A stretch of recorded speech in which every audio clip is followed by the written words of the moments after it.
The Zimbabwe Electoral Commission, the ZEC, said there was no law prohibiting the elections management body from being run by the military. You talk about the militarization of the commission. I will ask a very simple question. Do we have a legal and provisional framework on recruitment of former serving officers? ZEC spokesperson Jasper Mangwana said in response to a question on the militarization of ZEC posed by Gweru legislator Brian Dube at a Twitter Space event organized by the Zimbabwe Election Support Network on Monday evening.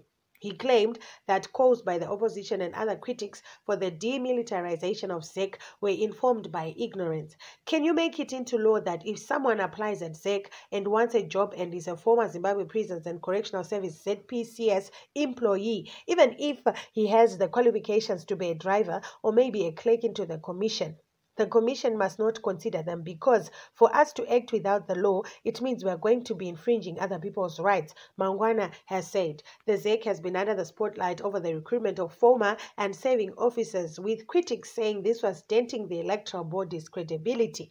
In 2018, the ZEC chairperson Priscilla Chigumba disclosed that at least 15% of the elections administrator staff then were over 380 were ex-service personnel. Its chief elections officer, Utoile Slaigwana, is a retired army officer and has a long history of running disputed elections since the era of the late former President Robert Gabriel Mugabe. I do not think it's going to be fair simply to say you once worked at ZRP, the Zimbabwe Republic Police, you have the qualifications, but you cannot work at the commission. But what you should take us to account about is to say there's an officer in the commission who did not follow procedure, and here is the procedure that was not followed, Mangwana added. Opposition parties, however, insisted that military personnel must not be part of the ZEC.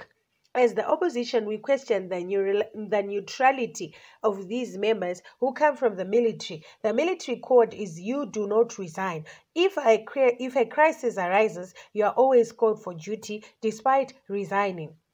Hence, this can only mean they are there to serve a purpose, the Citizens Coalition for Change Interim Deputy Secretary for Elections, Ellen Shiriedenga, has said. The MDC Alliance Director of Information, Chengeto Guta, said military personnel are not necessarily supposed to be disallowed to participate in the government, but if you look at what is happening in ZEC right now, there are constitutional breaches, countless of them. But again, it is only happening at ZEC, but at every other state enter